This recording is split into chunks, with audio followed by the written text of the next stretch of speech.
Now that this is the second tape here, and I wanted to finish it. I didn't quite get to finish it. I was talking about Obama being in the Netherlands at The Hague, and this is my uncle George with Roosevelt in '39 planning my kidnapping, and he's illegal.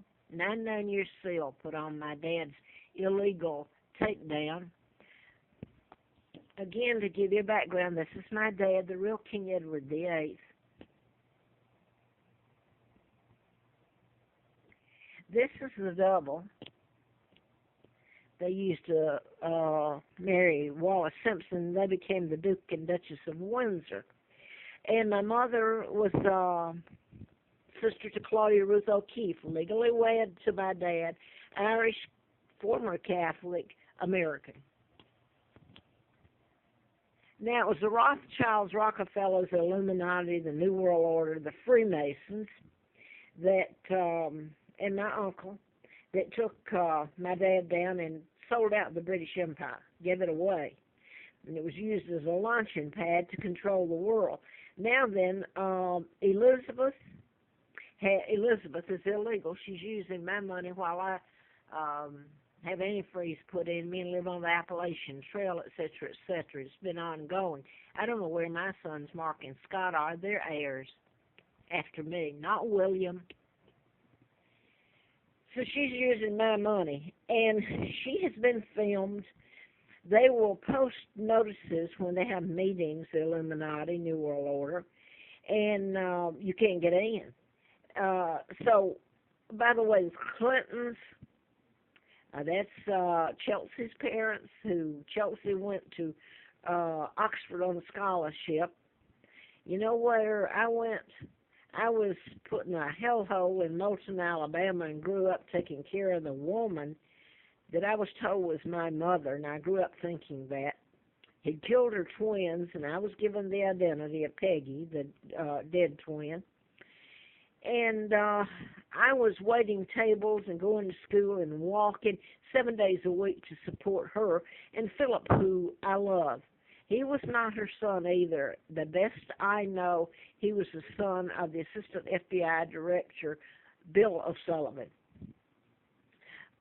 Philip was the one nice thing in life, and one other person that I won't mention because he was the only, he helped watch over me. He was British. You know, the good guys and the Germans, a German family. Now then, this woman, Beatrix of the Netherlands, just abdicated April of last year, the 13th. I just looked. She was born the year the twins were born, 38. Then when I got the birth certificates, because I have to use that birth certificate, there's a death birth certificate for Carl. But the state of Alabama, so to make it jive with the birth date they'd given me and I grew up with, which is January the 7th of 39, they marked through Dr.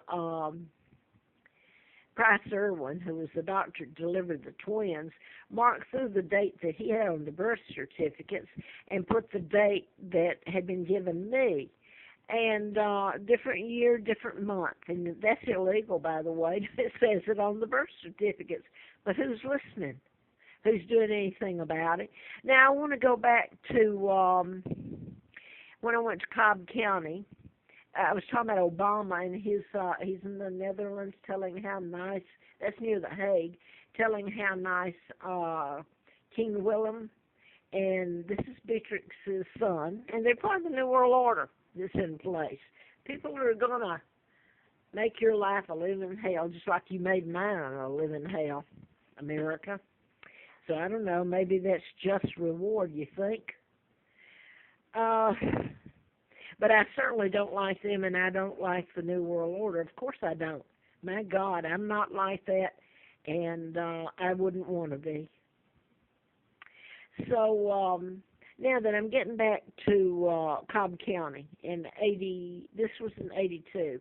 I had done the book, MD license to kill, had a letter from the FBI, June 23rd of 79. June 23rd is my father's birthday, by the way. And then April Fool Day of 80, I was filled full of antifreeze and should have died. Gone to coma and died. And that was a fiasco, what they did to me there, back and forth, the torture. And if you can imagine having your brain basted with antifreeze, and you should go into a coma and die, and you know that the doctors are trying to kill you. They didn't even do the... I went to the emergency room at Fifth Avenue, listen to me, West Pace's emergency room for tox to try to counteract whatever or neutralize whatever had been given me. And the tox wasn't done. I was locked up. And none of the, I was supposed to be able to leave. And, of course, when I tried to leave, you should see the condition I was in and get to my sons or get back to my apartment. I wasn't allowed to. I was told that if I did, the male guard would hold me down and feed me Halidol, inject it into me intravenously. Remember, I had worked for doctors and then later for the district attorney Simpson in Huntsville. Now then, that's just some background on it, and I wanted to jump to fast forward to 82. All that was done to me with a letter from the FBI. And I'd done the book. Of course, it didn't get published. I was going through a living hell trying to find out if my kids were alive, having a place to stay, and work in that condition. And I found out about my name and kidnapping in 1983. I was in a political campaign to replace one of the doctors I had written about, and his plane went down, Larry McDonald. It went down August the 31st of 83. The Korean jet that veered out of its space into Russian airspace. Now then, I wouldn't be too quick to judge the Soviet Union right now and think you're the good guys, because you ain't. But I wanted to continue with 82, get back to that. You've got Obama talking about the Secret Service, and they are symbolic of the good in this country, et cetera, et cetera. It's supposed to represent this country. Yet he hasn't said a word about what's been done to me, the illegal takedown of all the British Empire, and how they inserted their own king. Illegal he may be, but he's the one that signed the treaties. George, Elizabeth's father. I mean, you know, you can't get much more than taking over the world using the British Empire to do it, a launching pad, putting your military all over it, and some of my family to do it, and you're part of the New World Order. He's even told that. In a video when this government was shutting down last fall. And I saw the speech when he said that there was a New World Order in place now. So he even said it, and later a friend of mine on Facebook, by the way, if he ever sees that, I want to say hi, because, you know, he was a pretty good guy. He's from Vietnam, I believe.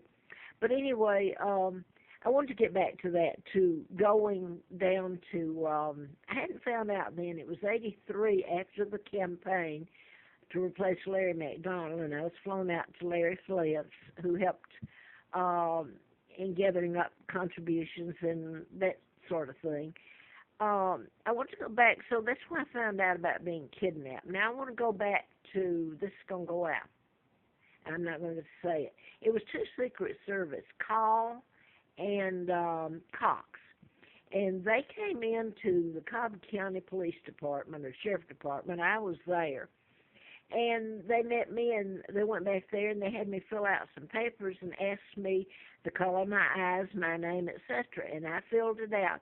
And here's what they said to me, and I won't give the following, what happened later. They said to me, "Are you sure this is your name?" And I looked at them, I said, "Yeah." And they said, "Well, are you really sure?" And then they walked out and they said, "Well, we have all we wanted," and they left. So I'll leave it at that, because Windsor's my name, Victoria.